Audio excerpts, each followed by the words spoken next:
하나님 말씀 봅니다. 히브리서 11장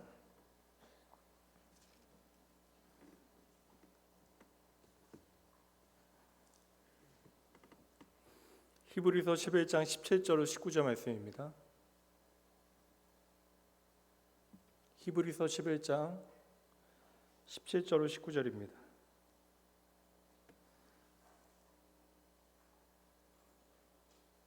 말씀 함께 읽습니다. 다 찾으셨죠? 말씀 읽을게요. 뭐 일 있어요?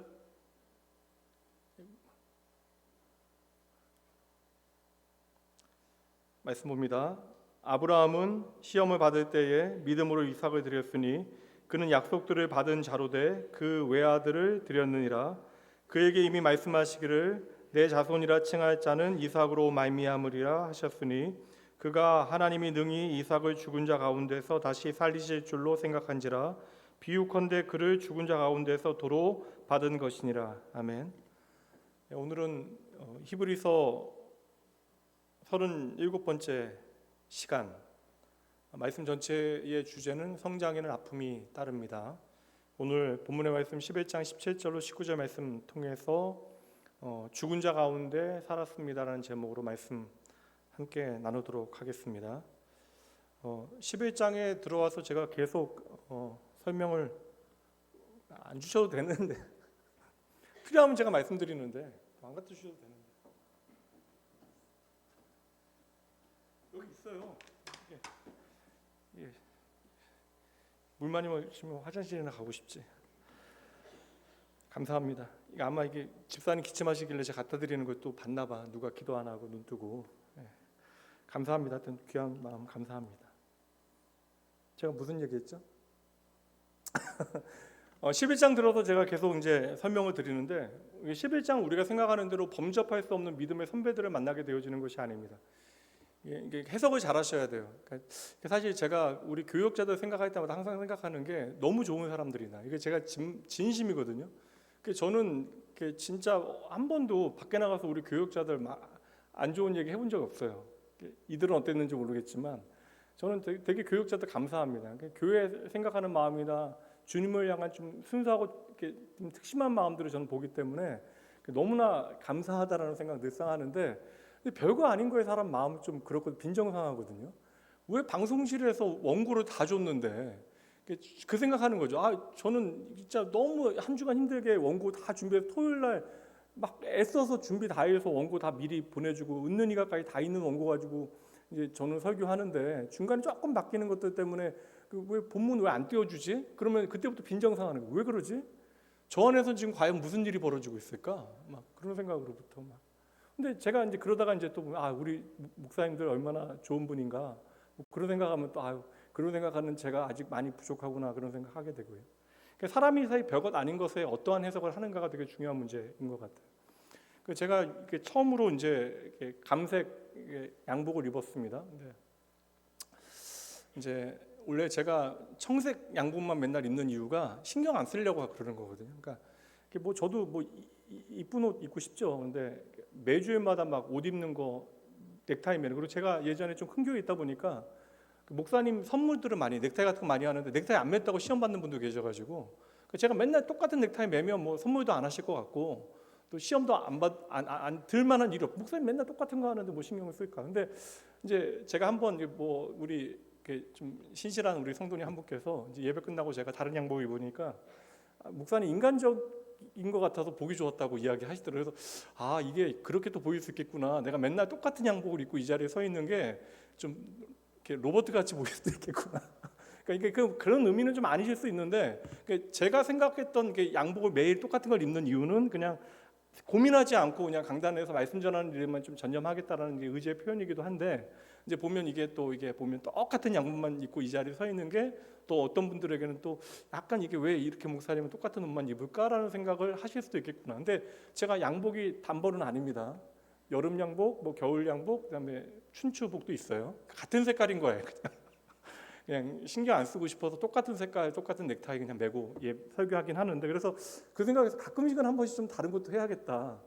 저는 원래 장례식 때 흰 옷 입고 그다음 평소에는 초록색 하늘색 있는데 뭐 이거 길게 설명할 내용은 아닌데 그 이제 이게 의도한 것과 다르게 해석되어질 수도 있겠구나. 그래서 말씀을 해석할 때 진짜 설교자의 책임이 얼마나 무거운 것인가에 대한 생각도 하게 되어지고 사실 지난주 제가 수요일 날 정말 좀 중요한 설교를 했는데 사도신경에 대해서 설교 준비를 좀 잘 한다고 했는데 이제 아무래도 이거 주중에 설교가 좀 많고 고민하는 바를 좀 풀어내기 위해서 좀 시간이 필요하다 보니까 제 이제 딴에는 맞듣지 않은 거예요. 설교 이게 중요한 내용은 내가 솔직히 말씀드리면 죽었구나. 근데 이렇게 또 지나가고 나면 다시 설교하기가 참 어려운데 이거 참 아쉽다라는 생각을 하게 되어집니다. 그래서 이게 우리가 말씀을 통해서 하나님의 마음을 좀 배워가기 위해서 설교자들은 좋은 해석을 해야 되고 가능하면 말씀이 보여주는 바를 성도님들에게 잘 이해할 수 있도록 도와드리는 일을 좀 잘 해야겠다라는 생각을 계속해서 하게 되어져요. 사실 이게 주일날 오늘도 좀 계속 뭐 모임도 있고 설교도 연속 4번 하다 보니까 좀 지친 마음이 있는데 또 이게 또 지친 저를 일깨워주기 위해서 우리 찬양도 너무 잘하시는 목사님께서 약간 혼자 마지막에 하실 때 음정이 불안하면서 이게 반주가 안 맞으면 어떡하지라는 걱정해서 저를 이제 일깨워 주시는 그런 또 시간들이 있으니까 이거 목사님 뭐라고 한 거 아니에요, 맞죠? 예. 워낙 잘하시니까. 제가 그 생각해봤어요. 우리 이제 제가 여태까지 이제 수백 명의 사역자들 봤는데 그 중에서 저희 중고등부 전사님이 반주를 제일 잘하시는 분이었거든요. 그러니까 음악적인 재능이 가장 뛰어나. 그러니까 제 대학 때 이제 군대 때 만났던 침신대 출신의 한 그분은 이제 목사 안수를 아예 안 받으시고 신학교 졸업하시고 독일로 유학하셔서 이제 지휘자로 활동하고 계시니까 그분은 아예 목사가 안 되신 분이니까 그분을 좀 제외하고는 가장 음악적 역량이 탁월한. 그러니까 이 재능이 음악을 좀 공부하는 것도 유익하겠다라 들 정도로 음악을 잘하시는 우리 전도사님. 공부 때문에 오늘로 마지막 사역하게 되시는데 오늘 마지막까지 이렇게 좀 반주 잘해주셔서 감사하고 그리고 오늘 보면서 반주 참 잘하는구나 이렇게 하는 생각 해봤습니다. 그래서 하여튼 성 목사님이 오늘 찬양도 워낙 잘하시는데 오늘 하여튼 덕분에 제가 좀 피곤한 마음이 많이 가셨어요. 그래서 제가 말씀드린 건 뭐냐면 11장은 우리가 따라갈 수 없는 믿음의 어떤 명예의 전당에 올라가 있는 대단한 사람들을 만나게 되어지는 것이 아니라 하나님께서 은혜 가운데 부르신 사람들이 그 은혜로 주신 믿음을 통하여 자신의 인생을 어떻게 살아냈는가. 그러니까 오늘 교회 이제 2부 찬양하신 분들, 성가대 찬양하신 분들, 그러니까 자기 백성 안에서 하나님께서 믿음을 통하여 어떻게 일하시는가.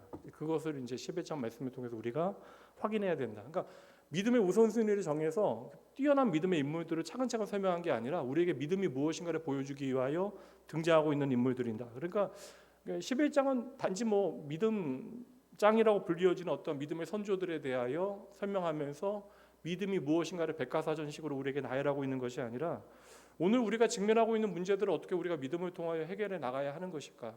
특별히 예수 믿은 다음에도 우리의 인생은 생각하기에는 예수 믿으면 불행 끝 행복 시작이어야 되는데 예수 믿고 처음에는 너무나 행복했는데 예수를 계속 믿다 보니까 우리의 인생이 참 피곤하고 어려운 일들도 많고 나로 인하여 좀 때로는 좀 마음의 불편함을 갖게 만드는 순간들 그리고 어떠한 일에 대해서는 또 죄책감을 갖게 만들고 내가 좀 잘못 사는 것은 아닌가에 대한 고민을 끊임없이 하는 그런 문제들. 모든 우리의 인생의 문제들에 대하여 히브리서 11장을 통하여 우리의 인생에는 이러한 문제들이 당연하다. 그리고 이러한 모든 일들을 통하여 하나님께서는 우리의 삶에 성장을 만들어내신다. 그래서 제가 믿음의 성장통에 대한 주제를 히브리서 주제로 말씀을 살핀 거예요. 그래서 오늘 우리의 삶에 실제하는 고난의 문제를 우리가 과연 믿음의 성장통으로 과연 이 시간 우리가 받아들일 수 있을까? 그리고 히브리서를 통해서 생각해 봐야 하는 것이죠. 히브리서를 처음 읽게 되어진 사람들은 초대교회 성도들이에요. 유대인 성도들입니다. 예수를 믿게 되어지면서 예수님이 너무나 좋아서 예수님을 선택했는데 예수를 믿은 다음에 그들의 인생에 원치 않은 일들이 벌어지기 시작해요. 수많은 문제들을 직면하게 되어집니다. 그렇게 예수를 믿고 난 다음에 인생에 직면하게 되어진 수많은 문제를 가지고 있는 크리스찬들에게 보내진 편지가 히브리서이고 그리고 당장 그들이 직면하게 되어진 문제는 여러분 현실적인 박해와 고난의 문제였던 것이죠. 그리고 이 고난이 상당히 오랜 시간 계속되어집니다. 그러니까 자신의 고난에 대해서 도무지 이해할 수 없어요. 우선은 내 삶에 계속되어지는 고난을 이해할 수 없고 현실이 너무나 힘겨우니까 내가 무언가 잘못해서 이러한 일이 벌어지고 있는 것일까? 내 마음에 좀 자연스러운 의심들이 생겨났던 것이죠. 근데 히브리서는 우리에게 말합니다. 이 고난이 그저 잘잘못의 문제가 아니라 그러니까 예수를 믿는 우리의 현실 가운데 이 고난의 문제는 당연히 겪어야 하는 과정이 되어지는 것이다. 우리는 이 고난을 통하여 우리에게 허락하신 하나님의 영광이 무엇인지를 발견하게 되어진다. 여러분, 신앙은 맹신이 아닙니다.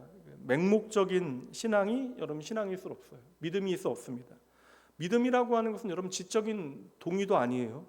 믿음은 철저하게 하나님과의 관계, 인격적인 관계입니다. 하나님과의 만남이 있어야, 하나님과의 깊은 사귐이 있어야 우리의 믿음은 자라나게 되어지는 거예요. 하나님은 우리로 하여금 하나님을 이해할 수 있도록 믿음이라고 하는 것을 허락하신 거예요. 그래서 우리는 이해하기 위하여 오늘 믿고 있는 것입니다. 항상 말씀드립니다. 그래서 이 믿음은 우리의 삶에 그 무엇보다 크다라고 하는 확신이 여러분들 안에 있어야 돼요. 따라해 보세요. 믿음은 의심보다 큽니다. 저는 이 생각하면서 참 마음 편해졌거든요. 하나님은 나의 모든 의심에 대하여, 나의 모든 불안함에 대하여 답을 가지고 계시다. 오늘 내가 하나님의 마음을 다 헤아리지 못해서 힘들고 어려워할지라도 하나님은 나의 의심보다 크시다. 하나님은 나의 불안보다 크시다. 심지어 하나님은 나의 믿음 없음보다 크시다. 그렇게 우리의 인생에서 하나님이 언제나 답이 되어 주신다는 사실을 우리는 말씀을 통하여 확인해야 하는 것이죠. 그래서 우리가 우리 인생의 구체적인 그런 고난의 문제를 믿음으로 잘 이겨내야 되는데 그 11장 처음에서 그 믿음이 무엇인지를 아예 설명하고 있잖아요. 소개합니다. 믿음은 바라는 것들의 실상이요 보지 못하는 것들의 증거이며 선진들은 이로써 믿음을 얻었고 세계가 하나님의 말씀으로 지어진 것을 알게 되어졌다라고 믿음을 설명하고 있어요. 그래서 우리가 힘들어도 잘 믿어야 된다라고 하는 응원은 너무나 당연한 것이고 이건 초보적인 것. 힘들어도 잘 믿어야 된다는 것은 초보적인 것. 앞에서 계속 설명한 건 뭐예요? 예수로 말미암는 구속의 은혜 앞에서 우리가 당연히 순종을 선택하는 것은 너무나 좋은 길이지만 11장에 등장하는 믿음의 인물들이 그들의 삶을 통해 우리에게 무엇을 보여주고 있는가? 여러분, 우리는 결국 죄 때문에 망해야 되는데 그럼에도 불구하고 하나님은 우리의 죄로 우리가 망하는 것을 원하지 아니하셨기 때문에 어떻게 하셨어요? 우리의 삶에 개입하신 거예요. 이게 구원의 사건입니다. 하나님께서 그냥 버려두시면 우리는 그냥 죽어야 되는데 하나님께서 우리의 삶에 친히 개입하시어 일하신 것이죠. 그러니까 이것을 우리가 이해하기 위하여 믿음의 원리를 이해하기 위하여 세상의 방법으로부터 믿음이 무엇인지를 배워내야 돼요. 믿음이라고 하는 것은 여러분 잘잘못의 원리하고는 상관없어요. 여러분 우리가 잘하면 상 주시고 못하면 뭐 벌 주시는 하나님으로 우리가 이해한다면 여러분 오늘 우리가 이렇게 있는 것도 말이 안 되잖아요. 예수를 나의 구주 삼고 이제 내가 예수를 나의 전부라 고백하며 살아가는데 오늘 우리의 삶의 구체적인 선택과 삶의 이야기들을 보게 되어지면 하나님 없는 순간과 하나님 없는 이야기가 얼마나 많아요. 내가 하나님 마음을 내 마음대로 해석해서 내 마음대로 선택하는 것이 하나님의 뜻이라고 우기는 순간들이 얼마나 많이 있습니까? 믿음이라고 하는 것은 잘잘못의 원리도 아니고 저는 가장 중요하게 인과론의 원리를 뛰어넘는다. 그러니까 우리의 어떠한 우리가 행한 것에 대한 결론으로 주어지는 것이 아니다. 그리고 단순히 보상의 원리로 우리에게 주어지는 것이 아니다. 그래서 여러분 믿음이 무엇인가에 대해서 이해하기 위해서는 반드시 하나님의 은혜가 무엇인지 우리가 깊이 배워야 하는 것이죠. 그래서 하나님께서 이 세상에 도입하신 특별한 방법이 있어요. 이 특별한 방법으로 지금까지 망해야 되는데 역사를 보존해 오신 거예요. 우리가 그 하나님의 특별한 방법을 바로 믿음이라고 부르고 있는 것이죠. 그래서 이제 하나님을 떠났으니까 그 결론은 멸망밖에 없는데 멸망이 결론인 역사에 하나님께서 친히 개입하시어 우리가 자초한 멸망이라고 하는 운명에 우리를 내버려 두지 아니하신 것. 그래서 우리로 하여금 하나님께서 역사에 개입하시어 하나님을 기쁘시게 하는 길을 걸어갈 수 있도록 우리에게 길을 열어 주신 것이 바로 믿음이다. 그래서 히브리서 11장 6절 말씀에서 믿음을 이렇게 설명합니다. 함께 읽어보죠. 믿음이 없이는 하나님을 기쁘시게 하지 못하나니 하나님께 나아가는 자는 반드시 그가 계신 것과 또한 그가 자기를 찾는 자들에게 상 주시는 이심을 믿어야 할지니라. 아멘. 여러분 그래서 믿음의 원리가 무엇인가? 믿음의 원리를 어떤 긍정적인 능력이나 어떤 우리의 삶의 어떤 태도로 이해하시면 안 돼요. 믿음은 여러분 쉽게 말씀드립니다. 따라해 보세요. 믿음은 항복입니다. 다시 한번요. 믿음은 항복입니다. 여러분 하나님은 우리가 항복하기를 원하시는 거예요. 예배의 중심은 무엇이겠어요? 오늘 우리가 예배하는데 예배의 중심은 뭐예요? 항복하는 거예요, 하나님께. 그러니까 이게 여러분 예배는 나의 뜻이 드러나는 자리가 되어져서는 안 됩니다. 하나님 앞에 항복하는 자리가 예배가 되어져야 돼요. 다시 말하면 항복이 없는 예배는 진짜 예배가 아니다. 하나님께서 받으시는 예배를 드리기 위해서 우리는 항복해야 한다. 하나님께 나를 온전히 맡겨드리는 것이 바로 항복이 되어지는 것인데, 이 항복이라고 하는 단어는 사실 순종이라고 하는 단어만큼 세상을 살아가는 우리의 삶에 인기가 없는, 사람들이 싫어하는 단어가 되어지죠. 그래서 우리가 아브라함이나 믿음의 시작이 되어진 아브라함이나 예수님의 제자들처럼 다 버려두고 오늘도 주님을 따르기를 주저하고 있는 것입니다. 오늘 삭개오와 같이 돈이냐 하나님이냐라는 질문 앞에 내가 하나님을 선택합니다라는 삶의 구체적인 이야기가 우리의 삶에 없는 거예요. 여전히 내 자녀가 하나님을 사랑하기보다는 세상에서 성공하는 것이 훨씬 더 좋은 것으로 우리는 착각하게 되어지는 것이죠. 그러니까 하나님을 사랑하는 것은 인생 언제든지 할 수 있는 일로 우리는 생각하는 거예요. 다 먼저 때가 있다. 그러니까 우리의 인생에 다 우선되어지는 것이 있다. 언제나 하나님은 그 뒤로 밀리게 되어지는 것이죠. 우리가 주님을 따라가야 우리의 인생이 변화되기 시작하는데, 우리가 항복하고 주님의 말씀에 귀 기울이고 순종해야 우리의 믿음의 여정이 제대로 시작되어지는데, 우리가 이것을 잘 못하는 거예요. 그래서 왜 신앙생활은 어렵기는 하지만 이것이 우리에게 행복한 여정이 되어져야 되는데, 왜 신앙생활이 행복하지 않고 힘든가? 이것은 우리의 삶의 어떠한 형편과 상황 때문에 그런 것이 아닙니다. 항복이 안 돼서 그래요. 내 생각이 너무나 많은 거예요. 신앙생활이 어려운 이유는 내 판단대로 하나님을 믿으려고 하니까 너무나 불안한 것이죠. 다시 한번 따라해 보세요. 그래서 따라해 보세요. 믿음은 항복입니다. 여러분, 결국 다 죽어요. 다 죽어. 다 죽습니다. 이게 극단적인 어떠한 회의적인 말이 아닙니다.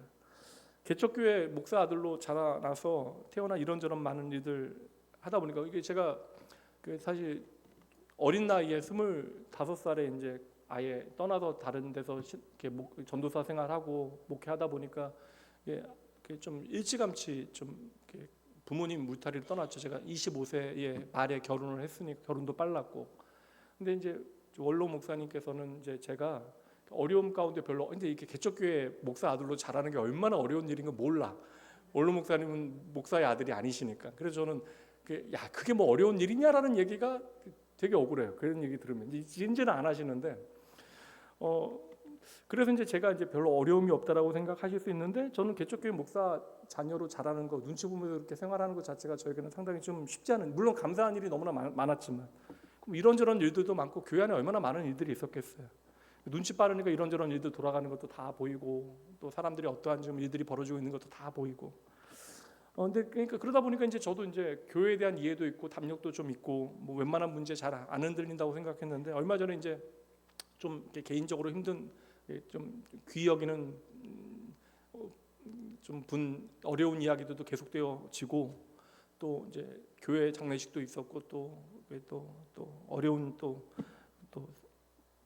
목사님 사모님 돌아가신 그 장례 얘기 듣게 되어지고, 그러다 이제 밤에 잠을 자다가 깼는데요. 새벽에 깼는데, 이게 사실 참 신기한데, 죽음의 문제라고 하는 게 너무나 제 마음에 무겁게 절망이 되는 거예요. 이게 뭐 죽음이라는 것이 이렇게 막 절망스럽게, 자다 깼는데 죽음이라고 하는 문제가 저를 짓누르는 문제로 너무나 힘겹게 제 마음에 절망이 되는 것입니다. 저는 이제 그 시간 지나고 나서 이제 아내가 다음날 이게 죽음이라고 하는 문제가 계속 생각하며 사는 것이 목사인데, 어제 새벽에 그 죽음의 문제에 대해서 그렇게 절망하는 시간이 있었다라고 아내한테 처음 이야기를 했거든요. 그런 경험이 없었으니까. 근데 정말 죽음의 문제라고 하는 것은 우리가 아무리 애써 외면해도 외면할 수 없는 문제죠. 그러니까 나도 죽게 되어지고 내가 부러워하는 그 사람도 언젠가는 죽게 되어집니다. 근데 하나님께서는 이 죽음이라고 하는 인간의 절망적인 그 마지막 운명을 외면하지 않으셨다는 것이, 그래서 하나님께서는 인간의 역사에 친히 개입하신 거예요. 저와 여러분은 나의 역사에, 나의 삶에 찾아와 내 삶에 개입하신 하나님을 경험하게 되어진 거예요. 그래서 저와 여러분은 세상에 어떤 방법으로 믿을 수 없는 주 예수 그리스도, 하나님이 인간이 되시고 나를 위하여 죽으시고 부활하셨다라고 하는 그 믿을 수 없는 예수 그리스도에 대한 진리를 나의 것으로 믿고, 우리는 예수를 나의 구주 삼고 살아가게 되어지는 것입니다. 여러분, 이게 당연하다고 여기시면 안 돼요. 이런 믿어지는 은혜가 하나님께서 지금 나를 위하여 일하고 계시다라는 증거가 되어지면 여러분 기억하셔야 돼요. 그래서 믿음이라고 하는 것은 실상 여러분 잘 아셔야 돼요. 믿음은 여러분 세상을 향하여 싸우는 것이 아닙니다. 믿음은요, 우리 안에서 하나님과 열심히 싸우는 거예요. 정말 믿을 수 없는 내가 예수를 믿게 되어졌어요. 이게 여러분 신비이고 이게 기적입니다. 그냥 적당히 교회 다니는 거 말고요, 교회 나오는 거 말고 내가 예수를 나의 구주로 믿는 것이 여러분 신비이고 기적입니다. 그리고 우리에게 주어진 믿음의 원리요, 성경을 통해서 우리에게 보이시는 믿음의 원리, 여러분 어떠세요? 세상 살아보니까 믿음의 원리대로 살아가지 못하는 순간들이 많은 것처럼 여겨지는 순간들이 있어요. 막막한 순간들이 있어요. 그래서 저는 예수 잘 믿는다라고 이야기하는 사람들이 잘못된 선택을 하는 것들을 너무나 많이 봐요. 그냥 예전에 그거 보면 너무나 답답하고 화가 나고 그랬는데 이제는 그냥 이해합니다. 하나님께서 깜냥대로 사용하시는 것이고 시간이 되면 깨우치게 하시겠지. 하나님은 각자의 모양대로 하나님의 사람들을 만들어 가시니까 하나님의 주권에 맡겨드리는 것도 목사가 해야 되는 항복이다. 그냥 그렇게 믿습니다. 근데 믿음의 원리대로 우리가 살아가는 것처럼 보여지면 막상 우리는 세상에서 너무나 많이 실패하게 되어지는 것 같아요.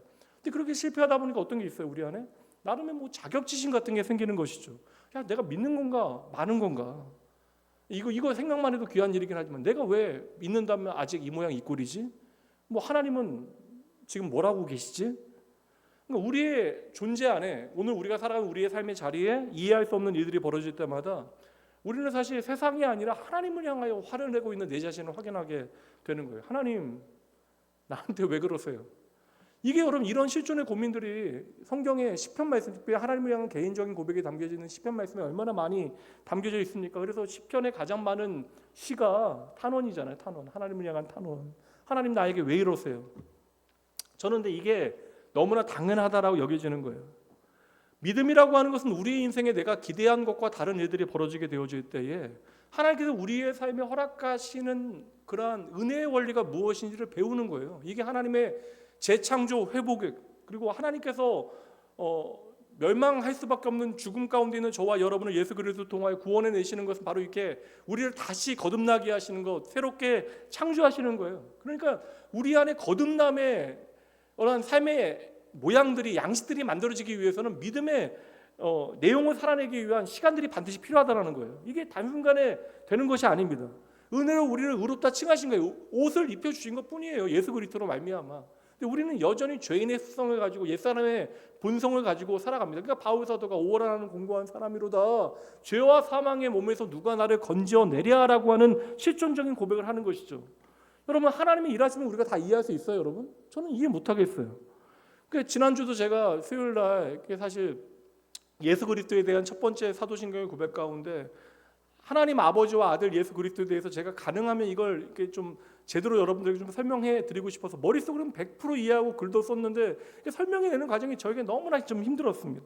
근데 생각해보면 이게 쉬운 게 아니에요. 말씀으로 세상을 창조하셨다, 이거 여러분 설명 가능합니까? 예수님께서 십자가의 죽으심으로 나를 구원하셨다, 이거 여러분 논리적인 설명이 가능하냐고요. 그러니 우리는 어떻게 해야 돼요? 우리 인생이라고 하는 시간 가운데 누구 앞에서요? 하나님 앞에서 계속해서 묻고 또 묻고 하는 일들이 우리의 삶에 있어야 하는 것이, 이게 믿음의 삶이 되어지는 거예요. 근데 많은 교인들이, 많은 교회 다니는 사람들이 이걸 전혀 안 해요. 그냥 적당히 그냥 다니는 거예요. 예수 믿으면 끝. 나는 이제 죽음에서 구원으로 옮겨졌으니까 이제 인생 살다가 죽으면 끝. 하나님 나라 가면 끝. 그게 적당히 우리의 믿음을 그렇게 살아내게 되어지는 것이죠. 그러니까 히브리서 11장에 등장하는 사람들은요, 잘 보세요. 아벨과 에녹과 노아와 아브라함과 사라까지 다 죽음에 대한 이야기가 나와요. 그들의 인생을 통하여 믿음이 무엇인지를 우리에게 보여주고 있는 것입니다. 아벨이나 에녹이나 노아나 아브라함이나 사라까지 자기의 인생에 뛰어드신 하나님을 우리에게 소개하는 거예요. 내 인생에 개입하신 하나님을 우리에게 보여주고 있는 것입니다. 하나님께서 개입하셨기 때문에 믿음이 시작되어지는 거예요. 우리가 믿음으로 하나님 앞에 나아갔기 때문에 우리에게 구원의 사건이 벌어진 것이 아니라 우리의 삶에 하나님께서 개입하셨기 때문에 우리에게 믿음이 시작되어진 것이고, 그를 통하여 하나님께서 우리의 인생의 방향 자체를 바꾸어 놓으신 것이죠. 이거 히브리서를 통하여 우리가 봐야 하는 것입니다. 그래서 내 인생에 개입하신 하나님 앞에 내가 진짜 항복한 증거가 찬송가 357장 후렴이거든요. 믿음이 이기네, 믿음이 이기네, 주 예수를 믿음이 온 세계 이기네. 그러니까 세상의 방법대로만 살아가는 것이 아니라 이제 하나님께서 내 삶에 개입하시어 허락하신 믿음, 세상은 전혀 이해할 수 없는 이 믿음의 원리에 따라 우리가 세상을 이기며 살아가야 한다. 그래서 그 믿음에 투자하는 것, 이게 결국 하나님께 항복하는 것이고 내 삶을 하나님 앞에 올인하는 것인데, 이것이 우리의 인생의 최고의 지혜라고 하는 사실을 말씀을 통하여 확인하고 배워서 우리의 삶으로 살아내야 된다. 그것이 바로 오늘 오전 말씀의 삭개오의 인생이 되는 거예요. 돈이냐 하나님이냐, 이 선택 앞에서 나는 하나님 선택하는 것이 믿음의 실제가 되어지는 것이죠. 근데 문제는 우리가 얼만큼 어디까지 하나님 앞에 맡길 수 있을 것인가, 어디까지 우리가 항복할 수 있을 것인가. 오늘 말씀, 그래서 다시 아브라함 이야기가 말씀에 나옵니다. 아브라함의 인생의 가장 빛나던 한순간을 우리에게 소개하고 있어요. 모리아산 이야기입니다. 저는 오늘 오전에도 이야기했지만 누가복음 15장부터 읽어야 19장의 삭개오 이야기가 우리에게 바른 의미를 밝혀주는 것과 같이, 아브라함 이야기는 아브라함을 갈대아 우르에서 불러내시는 그 장면으로부터 살펴야 그와 함께 인생을 걸어가면서 그 모든 불신앙의 이야기를 뛰어넘어 모리아산에서 하나님께서 이루신 일들이 어떠한 의미인지를 우리는 비로소 22장에서 확인하게 되어지는 것이죠. 그 과정을 놓치게 되어지면 믿음은 상당히 기계적인 이야기가 되는 것입니다. 오늘 오전에도 제가 말씀드렸지만 누가복음 15장에 그 잃어버린 것을 다시 찾은 기쁨에 대해서 말씀하고 있잖아요. 근데 중요한 것은 잃어버린 것이 초점이 아닙니다. 잃어버린 것에 대한 안타까움이 초점이 아니라 그 잃어버린 것을 다 되찾았을 때 하나님의 기쁨에 대해서 우리에게 보여주고 있는 거예요. 그러니까 잃어버린 것이 초점이 아니라 잃어버린 것을 다시 찾으려는 하나님의 의도와 또한 다시 찾았을 때 하나님의 기쁨을 우리가, 하나님께서는 보기로 원하시는 것이죠. 그래서 15장 말씀에 보면 뭐 잃은 양, 그리고 뭐 잃어버린 동전, 드라크마 비유, 그리고 탕자의 비유가 나옵니다. 그리고 세 가지 비유의 끝에 동일한 설명이 달려 있어요. 이같이 죄인 하나가 회개하면 하늘의 기쁨이 되어진다. 그러니까 죄인 하나가 회개하면, 잃어버린 한 죄인을 찾게 되어질 때 이것은 하나님의 기쁨이 되어진다라고 설명하고 있는 거예요. 그래서 탕자의 비유, 마지막에 이제 탕자의 비유가 길게 나오는 거예요. 탕자의 비유에 보면 다른 것들 막 얼마나 고생했는가 뭐 그런 건 중요한 게 아니에요. 잃어버린 것을 다시 찾게 되어졌을 때 기쁨에 대해 이야기합니다. 그래서 그 아들이 돌아왔을 때 아버지가 잔치를 배설하면서 그 기쁨을 모든 사람들과 함께 나눕니다. 내가 잃은 아들은 죽었다가 내가 다시 얻은 아들이다. 죽었다가 다시 살아난 아들이다. 내가 다시 얻었다. 이 말에 모든 집안에 있는 사람들이 함께 즐거워하게 되죠. 이게 24절 말씀이고요. 또 그 기쁨에 유일하게 동참하지 못했던 큰아들에게, 불평하는 큰아들에게 32절 말씀에 보면 내 동생은 죽었다가 살아났고 내가 잃었다가 얻었기로 우리가 함께 즐거워하고 기뻐하는 것이 마땅하다. 그러니까 잃었다가 다시 찾는 것이 얼마나 기쁘고 즐거운 일인가에 대해서 이제 아버지의 마음에서 우리에게 설명해 주는 장면입니다. 여러분들 잘 보세요. 그러니까 아들 이야기 보면 아시겠지만 아들이 잘해서 아버지가 기뻐하는 거 아니잖아요. 아들 뭐 잘했어요. 쫄딱 망해서 이제 방법 없으니까 그냥 있으면 그냥 돼지에게 치여서 거기서 죽게 되어지는 것이 그의 운명이니까 그냥 기억한 거야. 거지꼴로라도 아버지께로 돌아가게 되어지면 그냥 나는 먹고 살 수 있겠지. 종으로라도 나는 살 수 있겠지. 근데 그냥 거지꼴로 그냥 돌아온 거예요. 그게 말도 안 되죠. 그런데 잃어버린 당신의 아들을 하나님께서는 약속대로 기다려 주셨고 그 아들을 찾은 것으로 온전히 기뻐하신 거예요. 이게 구원의 사건. 하나님의 약속대로 예수 그리스도의 십자가를 통하여 저와 여러분을 되찾아내셨기 때문에 하나님께서 기뻐하신다. 그러니까 이 기쁨을 아브라함에게 어떻게 이제 보여주시는지 오늘 본문의 말씀을 통해서 우리가 그거 확인해야 돼요. 그러니까 아브라함 대단하다, 이삭을 바쳤다. 여기에만 집중하면 여러분 우리는 도무지 따라갈 수 없는, 오늘날 우리의 삶에 적용할 수 없는 말씀이 되어지는 것입니다. 이제 아버지의 기쁨을 생각하면서 이제 본문의 말씀 볼게요. 17절 말씀 보세요. 오늘 이것만 여러분들에게 설명드리고 말씀 좀 맞춰보려고요. 17절 함께 읽습니다. 시작.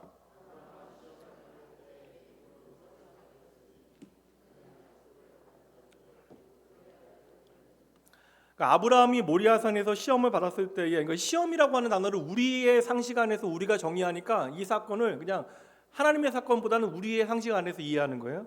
아브라함이 모리아산에서 시험을 받았을 때 믿음으로 아들 이삭을 하나님 앞에 드렸기에 아브라함은 그 시험에서 합격했다. 뭐 그런 식으로 우리는 이해하는 거예요. 근데 여기서 보면 중요한 표현이 나옵니다. 이 믿음으로 이삭을 드렸는데 보세요. 그는 뭐라고요? 약속들을 받은 거예요. 그러니까 약속을 받았기 때문에 아들을 드리게 되어졌다. 그러니까 전혀 다른 시각인 거잖아요. 맞죠?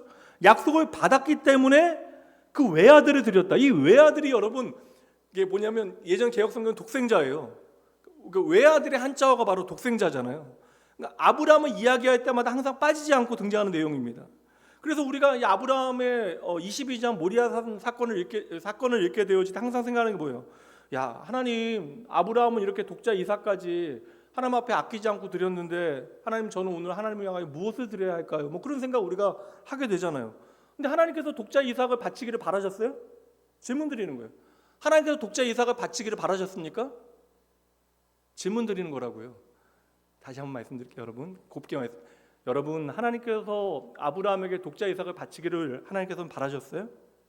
아니에요. 여러분, 하나님께서는 뭘 바치라고 지금 이 말씀을 주신 것이 아닙니다. 하나님께서는 아브라함이 너무나 귀히 여기는 그 아들, 귀한 아들 이삭을 바치라고 하는 것이 하나님의 의도가 전혀 아니었다라는 거예요. 여러분, 하나님께서는 우리가 뭐 드려야지만 그거 기뻐 받으시는 분이 절대 아닙니다. 우리의 것을 받으려고 하시는 분이 아니라는 거예요. 근데 우리는 계속해서 생각하죠. 계속해서 하나님을 향해 우리가 무언가를 드린다, 바친다. 예배도 드리는 것이고, 기도도 드리는 것이고, 헌금도 드리는 것이고.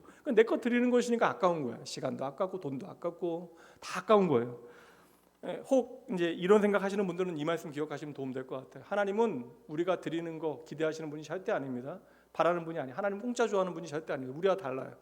사도행전 17장 24절과 25절 말씀 보도록 합니다. 꼭 기억하세요. 우주와 그 가운데 있는 만물을 지으신, 모든 것의 주인 되신 하나님께서는 천지의 주재 신이 손으로 지은 전에 계시지 아니하시고, 25절의 핵심입니다.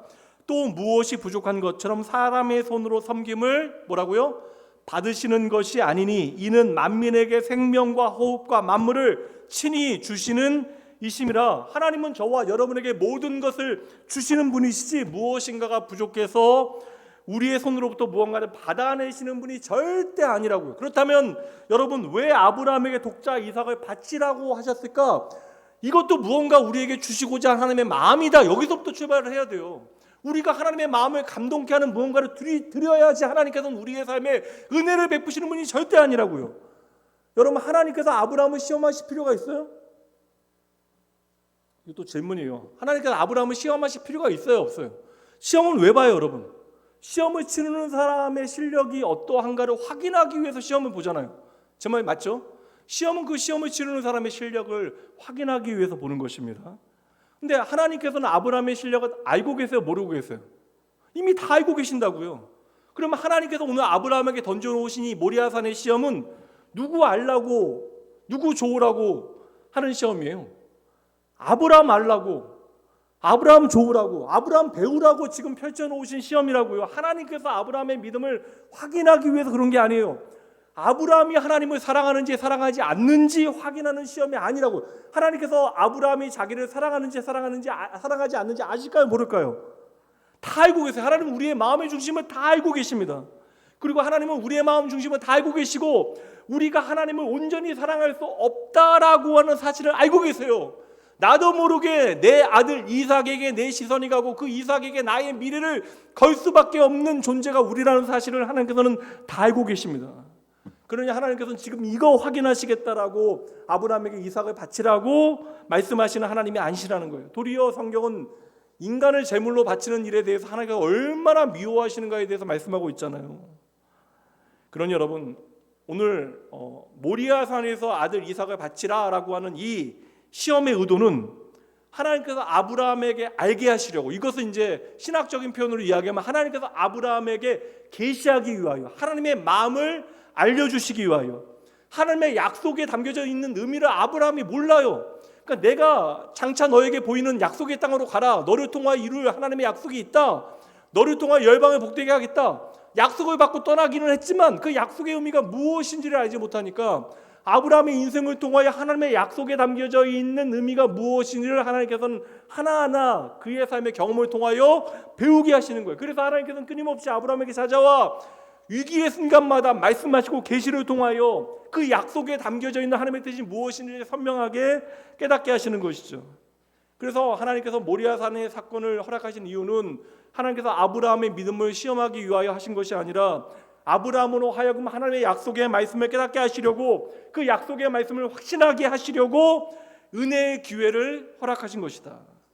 그 약속을 이루어내시기 위하여 하나님께서는 저 이방 땅, 하나님 알지 못하는 우상들을 섬기는 갈대아 우르에서 아브라함을 불러내신 것이고, 하나님의 약속의 말씀에 따라 순종하여 떠난 것처럼 보이지만 가나안 땅에 오자마자 기근 닥치게 되어지니까 즉시로 애굽에 내려가게 되어지고, 하나님의 약속을 전혀 모르니까, 아브라함과 사라를 통하여 약속의 자녀를 허락하실 것이라는 하나님의 말씀을 모르니까 어떻게 그냥 보호하시는 거예요. 그리고 계속해서 그 약속의 의미가 무엇인지 깨닫게 하시는 것입니다. 믿음으로 평생 살고도 이제 경수가 끊어진 더 이상 자녀를 낳지 못하는 아브라함과 사라를 통하여 약속의 자녀를 주실 수 없다라고 아브라함과 사라는 계속해서 생각해요. 그 하나님의 말씀이 주어져도 비웃고 있는 아브라함과 사라의 삶이 하나님께서 일하시기 시작하는데, 심지어 믿지 못해서 이스마엘을 낳게 되어지는 그 순간에도 하나님께서는 그를 책망하지 아니하시고, 모르는 것에 대해서 책망하지 아니하시고, 아브라함과 사라의 몸을 통하여 태어날 자가 바로 하나님의 약속의 아들이 되어질 것이다, 다시 약속해 주시고, 그 아들의 몸에, 이삭이라고 하는 아들의 몸에 할례를 남겨서 이가 바로 약속한 하나님의 자녀라고 하는 사실을 확인하게 하신 거예요. 이렇게 확인하게 하셨는데 하나님께서 갑자기 어느 날 모리아산까지 아브라함을 데리고 오셔서 이삭을 번제로 바치라라고 하는 명령을 하게 되시는 것이죠. 예전에는 제가 그 생각해봤어요. 이제 부모가 되고 나니까 아브라함이 모리아산에 갈 때까지 그 3일 동안 얼마나 고민했을까, 제가 그것에 좀 몰두했습니다. 근데 그렇게 몰두하니까 은혜가 돼요. 그 3일이 너무나 힘든데 그럼에도 불구하고 하나님의 말씀대로 순종했다. 그러니까 이 고민의 시간이 얼마나 깊은 그 실존의 아픔의 시간이었을까. 근데 그런 것들에 몰두했는데 이게 인지상정 맞죠, 여러분? 이게 당연한 거잖아요. 근데 그게 아니더라고요. 아브라함의 물론 그 사랑하는 자녀를 이제 제물로 바친다라고 하는 두려움이 있었겠지만 그 고민은 갈등이 아닙니다. 내가 바쳐야 되나 바치지 말아야 되는 갈등이 아닙니다. 우리가 이러한 인간적인 갈등과 고뇌의 시간을 이야기하면 나름 클라이막스로 가기 위하여 칼을 들은 순간까지 가기 위해서 확실하게 좀 이렇게 분위기를 고조시킬 수는 있지만 성경은 그렇지 않다라고 우리에게 말씀하고 있어요. 그래서 제가 히브리서 말씀과 히브리서 11장과 창세기 22장 말씀을 같이 보니까 아브라함은 그렇지 않아요. 평생 하나님과 믿음으로 동행했던 아브라함은 때때로 잘못된 판단을 하긴 하지만 그럼에도 불구하고 언제나 하나님의 약속의 말씀을 믿음으로 붙잡았다. 그리고 하나님께서 그 약속의 말씀을 확신하도록 그의 삶을 인도하셨다. 그래서 창세기 22장 5절 말씀 보도록 할게요. 한번.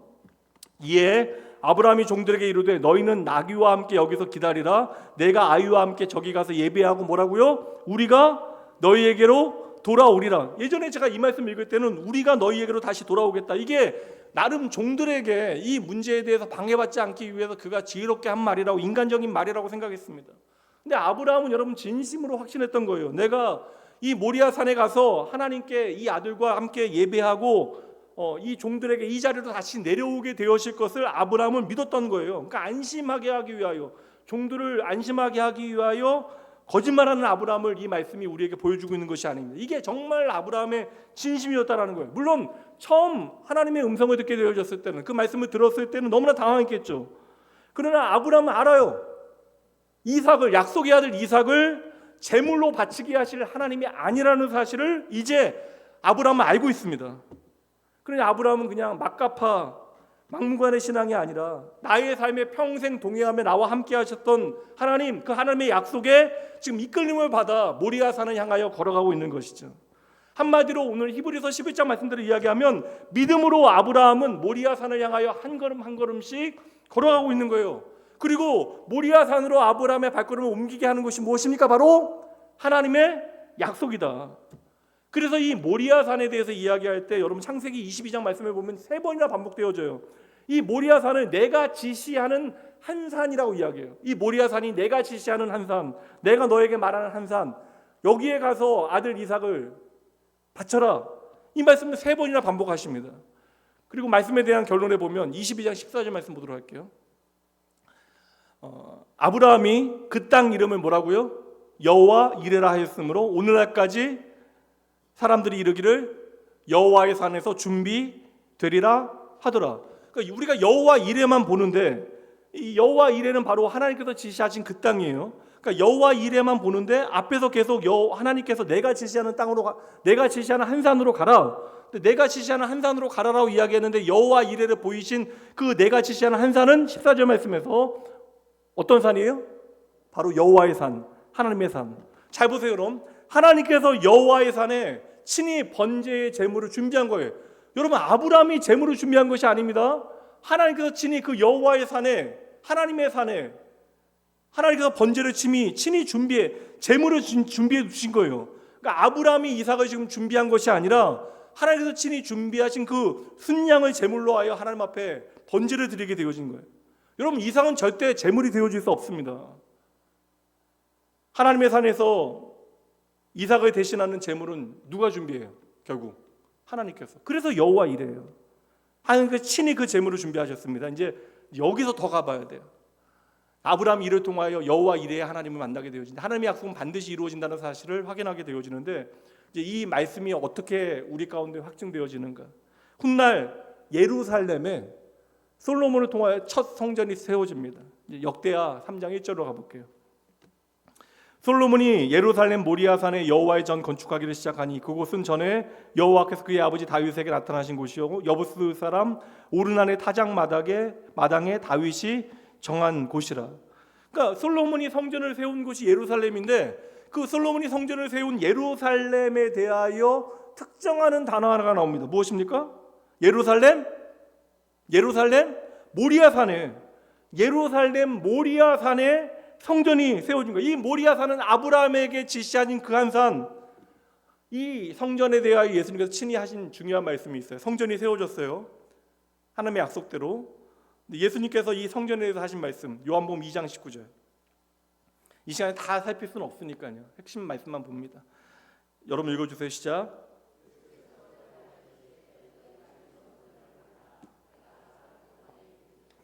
이거 이해할 수 있는 말씀입니까? 그 당시에 이 말씀을 듣는 유대인들이나 제자들 가운데 이 말씀을 이해한 사람이 단 한 사람이라도 있었을까? 아무도 주님의 말씀을 이해한 사람 없었을 거예요.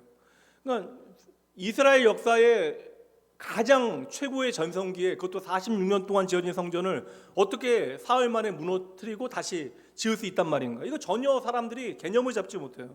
근데 저와 여러분 그 의미 알고 있어요, 몰라요? 알고 있어요, 몰라요? 우리는 알고 있잖아요.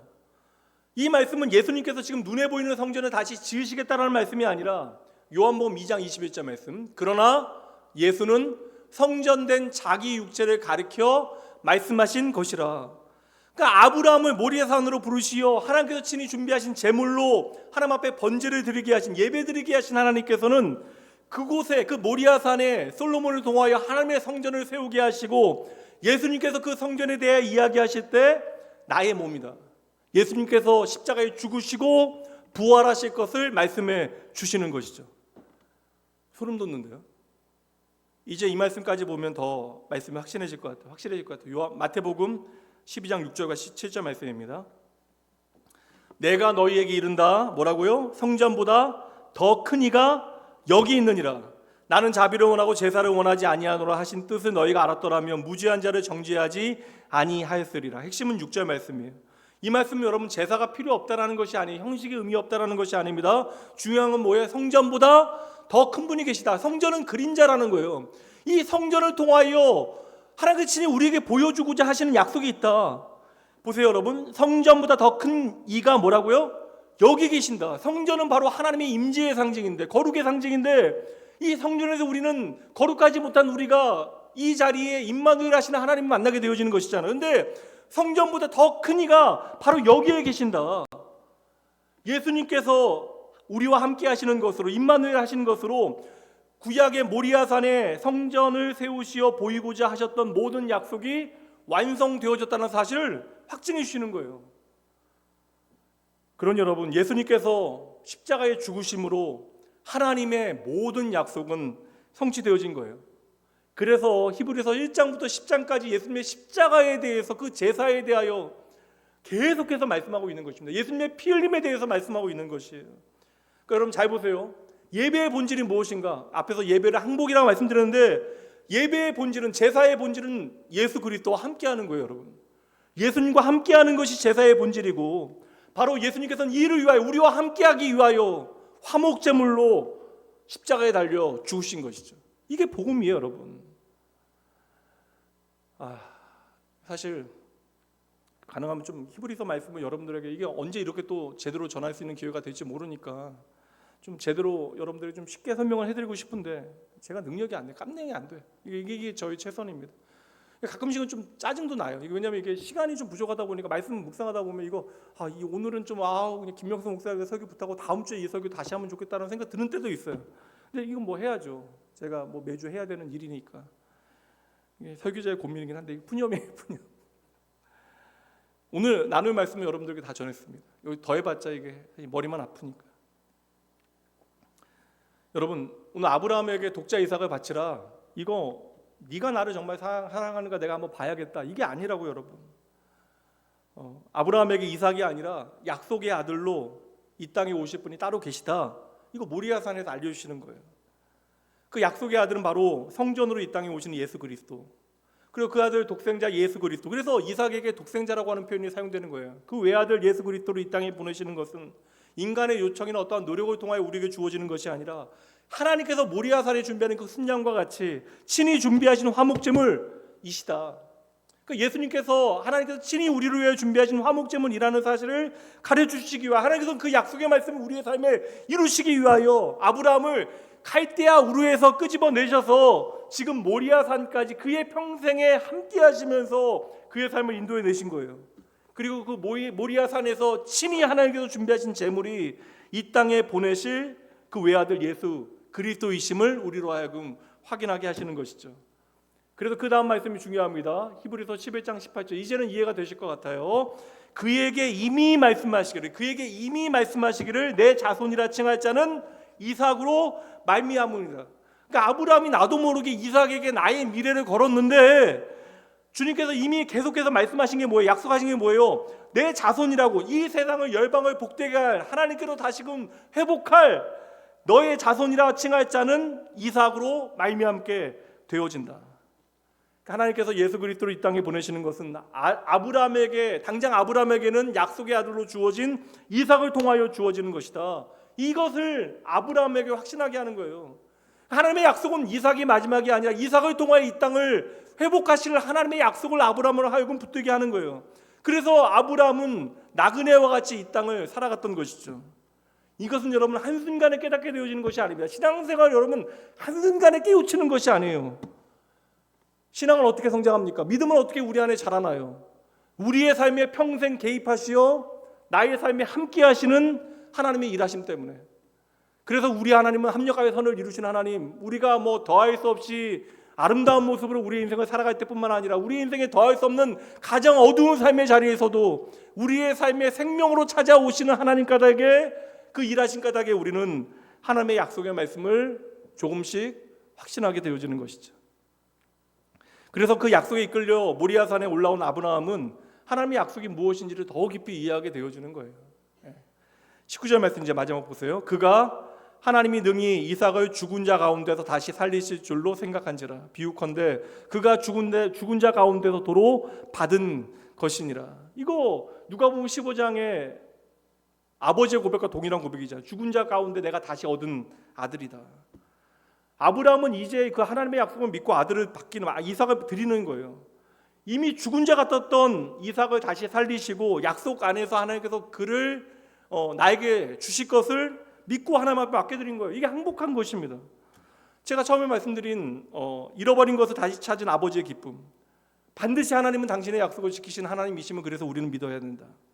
이 약속을 바울 사도가 설명해요. 이제 이 말씀으로 마무리해보죠. 로마서 4장 16절과 17절 말씀. 그러므로 상속자가 되는 그것이 은혜에 속하기 위하여 믿음으로 되나니 이는 그 약속을 모든 후손에게 굳게 하려 하심이라. 율법에 속한 자에게뿐만 아니라 아브라함의 믿음에 속한 자에게도 그러하니 아브라함은 우리 모든 사람의 조상이라. 기록된 바 내가 너를 많은 조상의 민족의 조상으로 세웠다 하신것 같으니 그가 믿은 바 하나님은 죽은 자를 살리시며 없는 것을 있는 것으로 부르시는 이시다. 그러니까 하나님의 약속의 특징이 무엇이냐? 없는 것에서 불러내시는 분, 죽은 자 가운데서 불러내시는 분, 이분이 바로 하나님이시다. 그래서 아브라함에게 오늘 믿음을 주신 하나님께서는 예수 그리스도를 우리에게 생명으로 십자가에 내어주신 바로 그분이시다. 그러니 오늘도 약속은 우리 때문이 아니라 예수님을 십자가에 내어주신 하나님 때문에 반드시 우리의 삶이 이루어짐을 여러분 믿으셔야 돼요. 그릇된 길을 걸어가고 내가 요새 좀 소홀히 게을리 신앙생활을 했다면 마음 다잡고 이 약속 다시 붙들고 하나님 바라보시면 되는 것입니다. 우리의 인생에 예수님은 나의 구주로 영접하고 그분은 나의 생명으로 고백할 수 있는 것이 얼마나 놀라운 은혜인가를 기억하시고, 이거 여러분 하나님의 은혜로 약속 가운데 내가 그 부르심 가운데 예수를 나의 구주 삼고 내가 하나님의 은혜 가운데 살아가고 있다는 사실을 확신하신다면 우리가 좀 노력해야죠. 세상의 것에 너무나 목숨 걸지 아니하고 하나님의 약속에 여러분의 인생을 더 맡겨드리는 항복하는 여러분 되셔야 합니다. 아브라함이 바라본 것이 하나님의 약속이라면, 그의 평생을 통하여 그의 삶에 하나님의 약속이 선명해졌다면 우리가 바라봐야 하는 것도 하나님의 약속이고, 그 약속은 바로 십자가의 예수 그리스도이십니다. 죽은 줄로만 알았던 그분이 다시 살아나셔서 우리에게 생명이 되어 주셨다. 그러니 우리는 그저 죽은 자를 기념하는 자가 아닙니다. 무덤을 지키는 사람들이 아니죠. 살아계신 예수 그리스도께서 오늘 우리의 삶에 임마누엘 하심을 우리는 믿음으로 바라보는 하나님의 백성. 그렇게 우리가 하나님의 약속의 말씀 붙들고 주님과 함께 십자가의 길을 걸어갈 때 우리는 반드시 내 삶에 동행하시는 참 좋으신 주님을 만나게 되어질 것입니다. 기도하시죠. 오늘 예배 마치고 잠시 구역장 기도회는 갔습니다. 구역장 모임 갔습니다.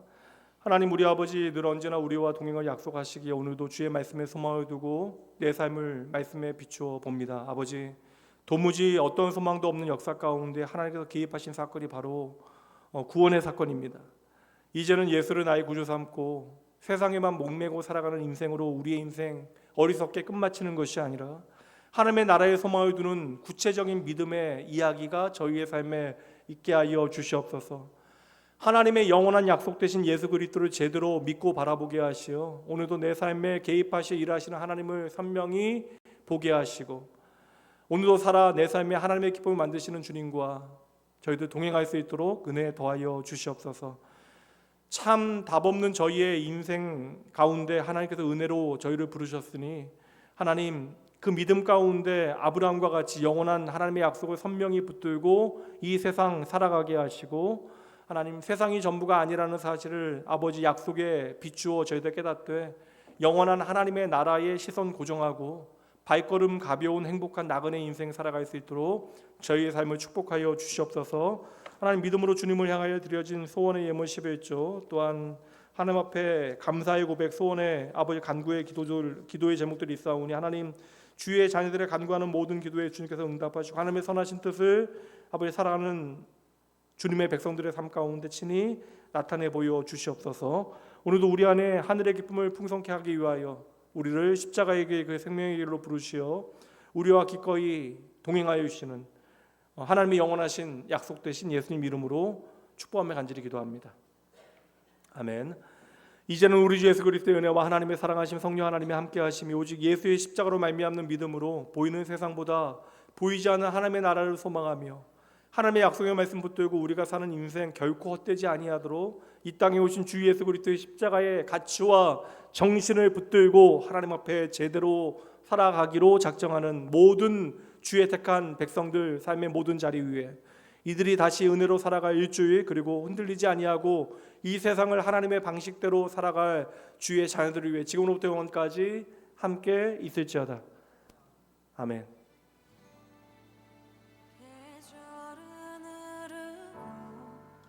꽃은 피고 져도 시들지 않은